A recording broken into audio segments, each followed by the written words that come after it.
What's up, everybody? Welcome back to my channel. If you're new here, my name is Allison. I'm joking. I have been in I have been in Baja, Mexico for 2 months. I'm back in the States now. I've been here since beginning. I don't know how long I've been here, but I've been here for about a month. I'm just gonna do a quick little recap of what my time was like in Mexico. So, yeah. So the first night, I keep saying so. We got there and, oh my gosh. We got there and this beach we got to was really pretty. It's, pretty secluded, not a lot of people. It's about 3.5, 4 hours from the border. And the tide goes down there. It'll be 12 feet lower and higher. It raises 12 feet, which is really cool. That's pretty drastic for a tide. We stayed there 2 nights, and then this really cool guy, he lent me his 4-wheeler, so I got to drive a 4-wheeler on the beach, which was crazy, like day one in Mexico. And I'm not gonna lie, I was pretty scared to cross because people told me, oh, it's not safe, don't go, blah, blah, blah, blah, blah, blah. And then the first day I get there, I meet this amazing family, and they are so kind and welcoming and just willing to give me, like, whatever I needed, and it was very comforting, so really appreciate that. And now I have lifelong friends there, which is amazing.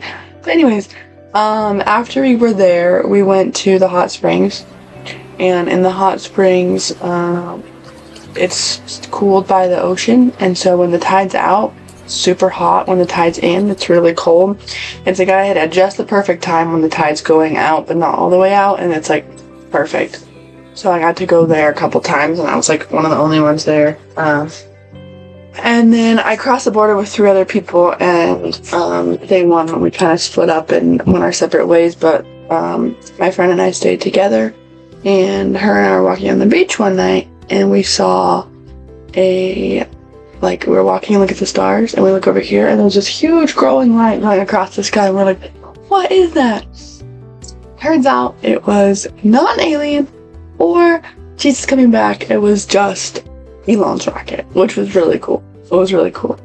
And then we got to Bahia de Los Angeles, and it was super windy there. We were planning to stay a couple nights, but we only stayed one because it was so windy.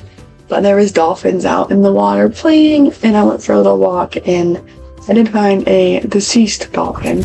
And it was pretty crazy. I didn't realize its teeth were so big. And so, whatever you want to call that. But it was cool.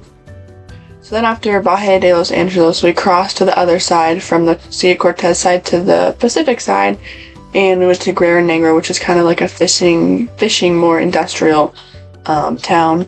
And the first night we were there, we stayed on this, we drove this really long road through these marshes and stayed out by this lighthouse where the fishermen go. And in the morning we woke up and there was fishing boats and guys all around catching fish, which was really cool to see that. And we stayed there one night, and then the next night we drove to the dunes outside of town. I've been to some sand dunes in California and Arizona, and these sand dunes were the softest sand. It was crazy, just so soft. It felt like a cloud.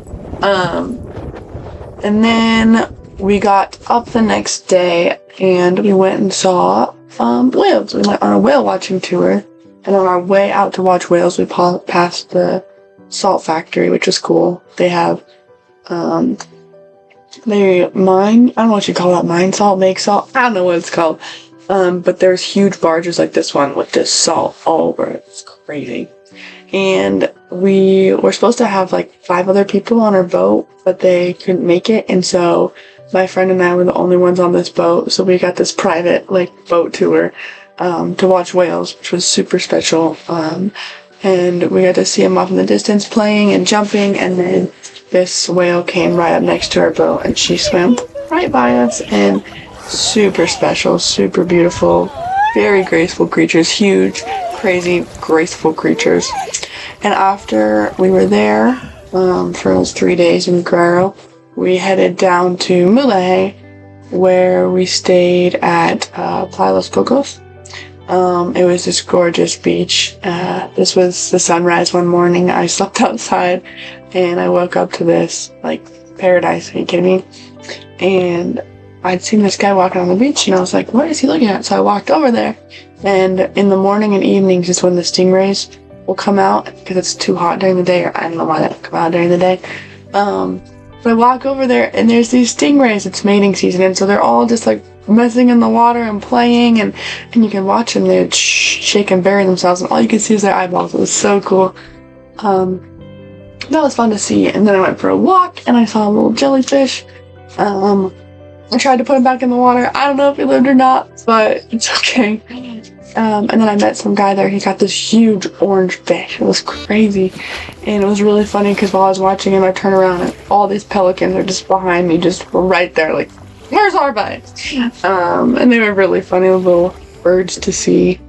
My friends also had a blow-up kayak that I met there, and they were like, take it out, go whatever. So I got to go out on the kayak, and I actually canoed all the way onto the island up there, which was crazy. It was really, really long. It was really fun and really pretty, and I got to see like some big stingrays out there and some fish and some birds, and it was really beautiful. There's a picture of Los Cocos. Super pretty. Then we went to, while I was there in Muley, I stayed there for quite a few days. I got to see there's petroglyphs on the rocks, like up by the road. And so I walked over there, and there was like one that had a turtle on it. There's some other ones, but this turtle one was my favorite. It was really pretty. And after that, I left Muley and went and met up with some friends in La Ventana, which was like a forever long drive. It took me all day to get there. But La Ventana was really cool. It was a pretty fun town. They have a lot of kite surfing. It's super windy there. And so people will take their kites, and they get kites and they get boards, and they like through the water. I tried it. Not my thing. Maybe someday, but it was not it. And there's this really cool place. It's called Playa Los Centros. Yeah. And it was really crazy decorated. It was really fun.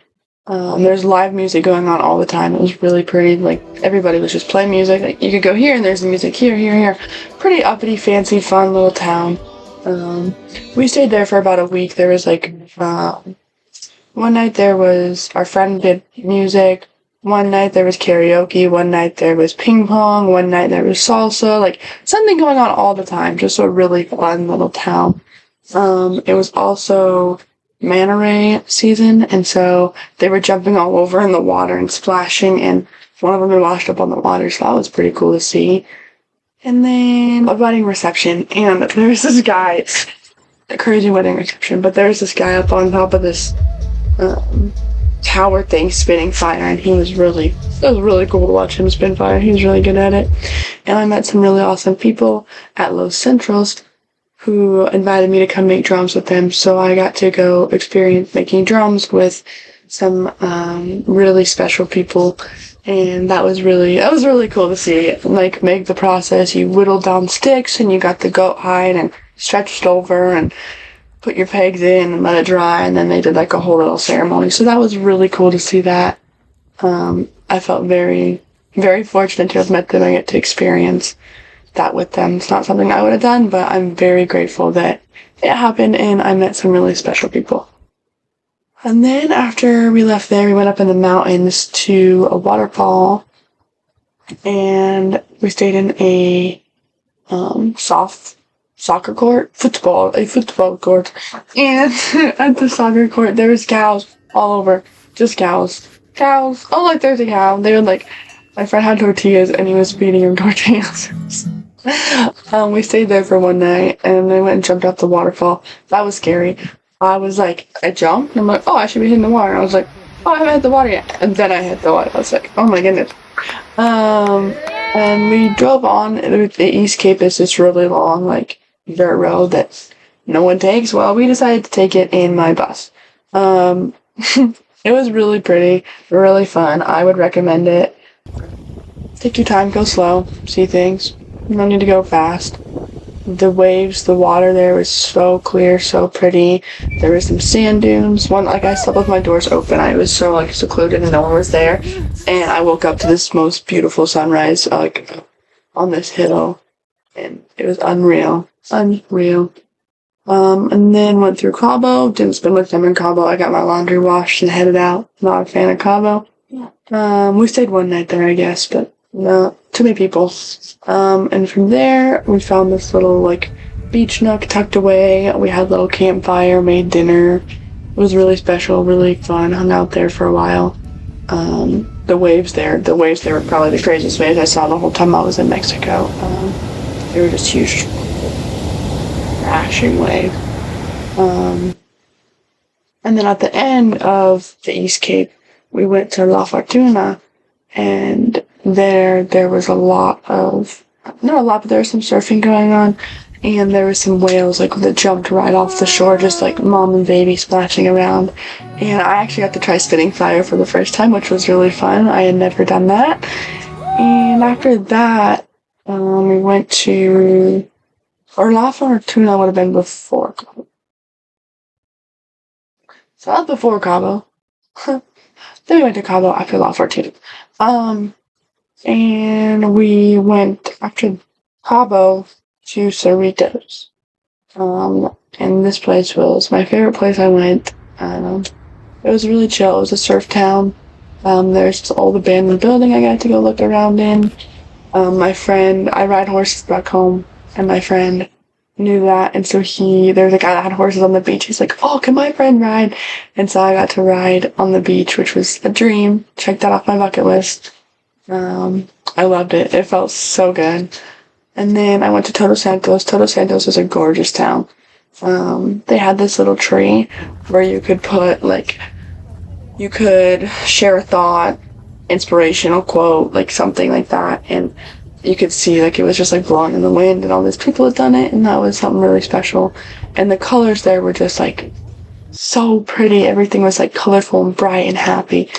I went to Hotel California, which was cool, and it wasn't anything crazy, but I went to Hotel California, so yay. I bought a fruit basket. It's fun. And then I went salsa dancing, and these guys were really fun to listen to play salsa. The colors there, like I said, like, this is gorgeous, just in someone's yard. Like, instead of being boring, they made a rug. Like, so pretty. One of the little surf schools at Cerritos did a thing for the local kids there, which was super fun, and they let me help out with that. It was really special to see and to meet people from there and just get to experience that. I loved it. My dog had a little girlfriend. Her name is Coco, but I just called her girlfriend because they would follow each other around all the time. It was really cute. And the sunsets there were unreal. Unreal. Gorgeous. The water, the sun, there's, like, a castle on the hill, just perfect. I loved it. Then, like, after we left Cerritos, I stayed one night in Lake Todos Santos, and it was really fun. It was pretty. Then we went to La Paz / Tecolote, and the water there was the clearest blue water I had seen this whole time. And one of my friends was very kind, and she gave me her, she had 2 paddle boards, and she gave me one of her paddle boards, which was so sweet, and I love it, and I got to use it while I was there. And like I said, the water just blue and clear, and, like, you could see so far down below you. So that was really fun. I got to paddleboard out in the middle of it while the sun set. And then I went on this hike with a friend, and we saw this just blue water. Again, absolutely unreal. I will never get over how blue the water was. And after I left Tecolote, we drove up to, it's the Lina Bridge. I can't think of what it's called, but it's this really cool, like, island that when the tide's out, there's this, like, sand bridge that goes to it. So that was cool. My friends from Cerritos were actually going up, so we met up and we all drove up together, which was really special to have them with me. They made it so fun. And the sunsets were gorgeous. There you can kind of see the land bridge, like, from the island. We saw starfish. That was cool. I'd never seen one of those. We went all over. all over there. We got to tool around and hang out. Once we got up, like, to the same place we camped on our way down, my friends that lived there, the Baja 250 was going on, and I had never seen anything like that. And so my friends left, and I stayed there, and I got to watch the 250 with some of the local people and some of their friends, and it was so special. So special and so fun and so crazy to see those huge trophy trucks right beside you. It was cool. It was really cool. And I want to go back. I want to go for the 1,000. And then after that, I got to leave there and cross the border and come back into the States. All in all, this was one of the most amazing experiences I think I've ever had. And I'm going back. Going there, things felt more simple there. And it wasn't in a bad way, it was in a good way. Everything that will be made complicated in our society today wasn't complicated. It was just an easy, happy, loving, caring way of life, and it felt so special to be a part of it, and I felt so welcomed in by everyone. People were so kind to me and just welcomed me into their homes, welcomed me into their communities, and I just got to experience one of the greatest places I think on earth, and I don't think I'll ever get over it. So if you have a hankering to go somewhere beautiful and crazy, go to Baja, because I promise you, you will not regret it.